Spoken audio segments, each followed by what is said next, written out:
வணக்கம். இன்றைக்கி போடுற வீடியோ பதிவு ரொம்ப மனவேதனையோடு போடுறேன். ஒரு சின்ன பசங்க போதைக்கு அடிமையாகி ஒரு வட மாநிலத்து இளைஞனை இவ்வளவு கொடூரமாக வெட்டி கொள்கிறாங்க.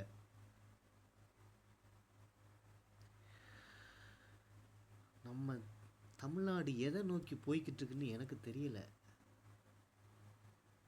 ஒரு சிறந்த கல்வி கொடுத்துருந்தா ஏன் இப்படி பண்ண போகிறாங்க? போதைக்கு அடிமையான இந்த காரியம் பண்ணியிருக்காங்க. இது ரொம்ப தவறான செயல். மனித உயிர் விலை மதிப்பற்றது. இதை தன்னோட கெத்தை காட்டுறதுக்காகவும் தன்னோட ஏரியா வீரத்தை காட்டுறதுக்காகவும் இவ்வளவு கேவலமான செயல். இதெல்லாம் வீரமே கிடையாது. சத்தியமே இதெல்லாம் வீரமே கிடையாது. வீரம்னா என்ன தெரியுமா? வீரம்னா ஜெயிச்சு காட்டுறது, வாழ்க்கையில் ஜெயிச்சு காட்டுறது, ஒரு உதாரண புருஷனாக திகழ்ந்து காட்டுறது, அது வீரம். வரலாற்றில் மிகப்பெரிய யுத்தங்கள்லாம் பங்கு கொண்டாங்கல்ல, அது வீரம். அதை விட்டுட்டு ஒரு ரீல்ஸ் பைத்தியத்துக்காக போதைக்கு அடிமையாகி இப்படி கொடூரமாக ஒரு இளைஞனை வெட்டி கொண்டிருக்காங்க. ஒரு தமிழெல்லாம் இன்றைக்கி நான் வெட்கப்படுறேன். இதில் யாரை குறை சொல்கிறதுன்னு தெரியல. ஆட்சியை குறை சொல்கிறதா, இல்லை அவங்கள வளர்த்தவங்கள குறை சொல்கிறதா,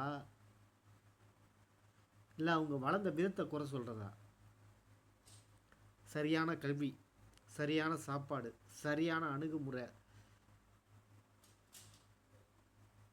சரியான வழிகாட்டுதல் இருந்தால் அந்த இளைஞர்கள் ஏன் இப்படி பண்ணுறாங்க? ரொம்ப வேதனையாக இருக்குது. அந்த வெட்டுற வீடியோவை பார்க்கல கொடுமையாக இருக்குது. அதை வீரம் நினச்சி கெத்தா போஸ் வேறு கொடுக்குறாங்க பாருங்க. இதெல்லாம் வீரம் இல்லடா, மகா கேவலம்.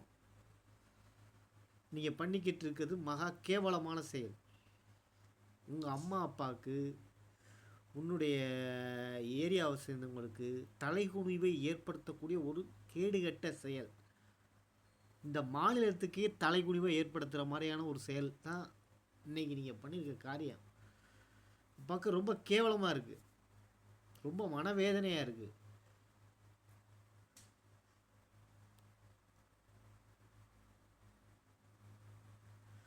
இளைஞர்கள் சினிமாவை முன்னுதாரணமாக எடுத்துக்கிட்டு வாழ ஆரம்பிச்சிட்டிங்க. நல்ல சினிமாவை முன்னுதாரணமாக எடுத்துகிட்டு வாழுங்க. தவறான சினிமாவை முன்னுதாரணமாக ஏற்றுக்காதீங்க. பாட்டு, ஜாதி அடையாளம் இதெல்லாம் விட்டு வெளியில் வாங்க.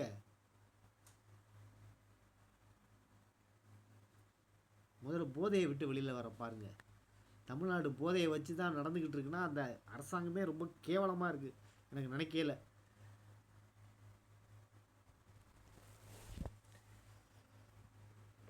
ஒரு தமிழ்லாம் இன்னைக்கு ரொம்ப தலைகுனிவை எனக்கு ஏற்படுத்தப்பட்ட நாள் அன்னைக்கு கருதுகிறேன்.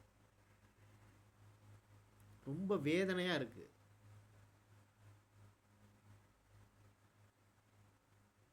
அந்த இளைஞனை பார்க்க ரொம்ப வேதனை இருக்குது. அப்பாவியாக தெரிகிறான். அவன் எதுக்காக வேலைக்கு வந்திருக்கானா, என்ன விஷயம் எதுக்குன்னு தெரில.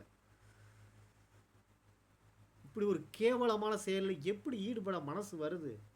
அது சின்ன சின்ன பசங்க. அவங்க அப்பா அம்மா என்ன பண்ணுறாங்க? அவனை சரியான முறையில் வளர்க்கலையா? இல்லை அரசாங்கம் ஒரு அப்பா அம்மா இல்லாத ஒரு குழந்தையா இருந்தால் தறிகட்டு தெரியுன்னு சொல்லுவாங்க. அரசாங்கம் ஒரு ஒரு அமைப்பை ஏற்படுத்தினதுக்காக. அப்புறம் எதுக்கு மக்களை ஆள்ற தலைவர் நீங்கள்லாம் இருக்கீங்கன்னு எனக்கு தெரியல.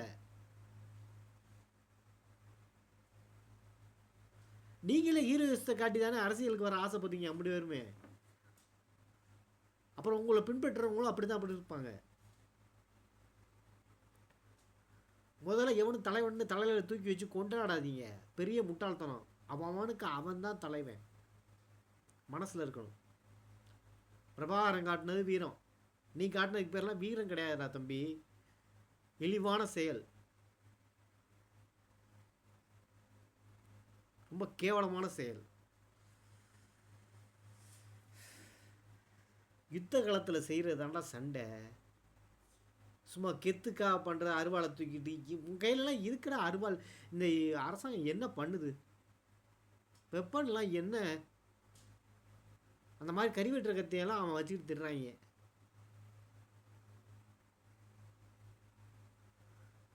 ரொம்ப வேதனையாக இருக்குது அந்த பார்க்கல. நான் இப்போ தான் இன்ஸ்டாகிராமில் தான் பார்க்குறேன் அந்த வீடியோவை. பார்க்கும்போது எனக்கு அப்படியே அதிர்ச்சியாக இருந்துச்சு.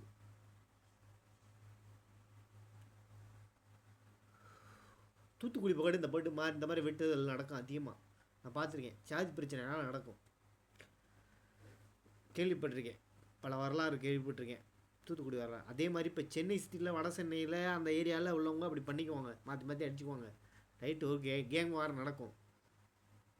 இங்கேயோ இருந்து புழைக்க வந்த அப்பாவி பையன், அவனை போட்டு இப்படி போட்டு வெட்டியிருக்கீங்கடா.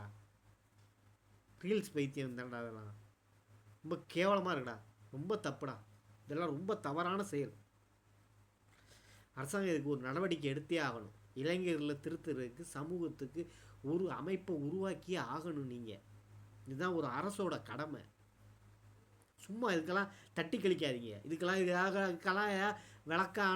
விளக்கம் சொல்லி இந்த அமைச்சர்கள்லாம் தட்டி கழிக்கிறதெல்லாம் பெரிய முட்டாள்தனம், பெரிய மடத்தனம். இதெல்லாம் கண்டிக்கணுங்க. நீங்கள் கண்டிச்சே ஆகணும். கடுமையாக கண்டித்து அவங்கள நல்வழிப்படுத்தணும். ஃபஸ்ட்டு அவங்களுக்கு முதல்ல கவுன்சிலிங் கொடுக்கணும். நல்ல மனோதத்துவ நிபுணர்கிட்ட இந்த கூட்டு போய் இந்த மாதிரி இளைஞர்களுக்கு கவுன்சிலிங் கொடுக்கணும். ஒரு அமைப்பை ஏற்படுத்தி இதை அரசாங்கம் தான் பண்ணணும். சும்மா அவங்கள ஜெயிலில் போட்டு தண்டிக்கிறனால ஒன்றும் சரியாக போயிடாது. திருப்பி தப்பு பண்ணிட்டு தான் இருப்பானுங்க. அவன் மேலே இன்னும் 4 பேர் வருவான்.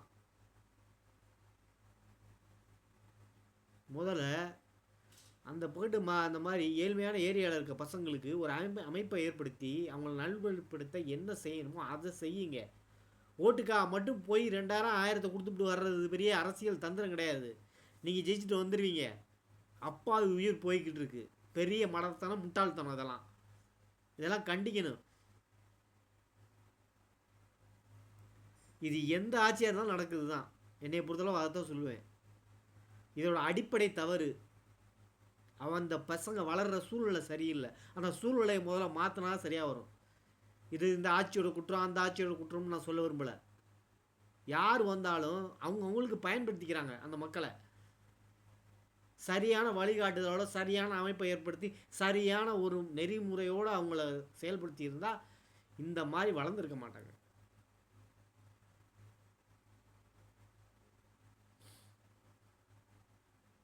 கடைசியாக ஸ்டாலின் சார் உங்களுக்கு ஒன்று சொல்லிக்கிறேன். உங்கள் அப்பா ஆரம்பித்து வச்ச அரசியல் ராஜதந்திரத்தில்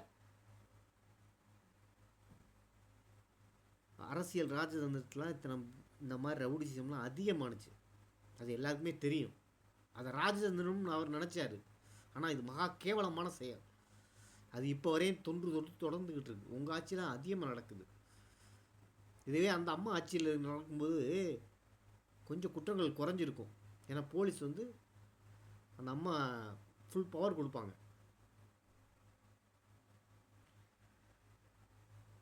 இந்த பசங்களை தண்டிக்கணும்னு நான் சொல்லலை, கண்டிக்கணும். முதல்ல கண்டித்து நல்வழிப்படுத்த அவங்களுக்கு ஒரு அமைப்பை ஏற்படுத்துங்க. இது என்னோட வேண்டுகோளாக எடுத்துக்கோங்க. என்னோட வேண்டுகோள் மட்டும், ஒட்டுமொத்த தமிழ் இனத்தோட வேண்டுகோள். தமிழெல்லாம் வெக்கப்படுற மாதிரி செயலை அன்னைக்கு அவங்க செஞ்சுருக்காங்க. என்ன மாதிரி ஒரு சக தமிழன் இந்த காரியத்தை பண்ணியிருக்கும்போது எனக்கு வெக்கமாக இருக்குது. அதனால நான் கோபமாக பேசுகிறேன். பார்த்துக்குங்க.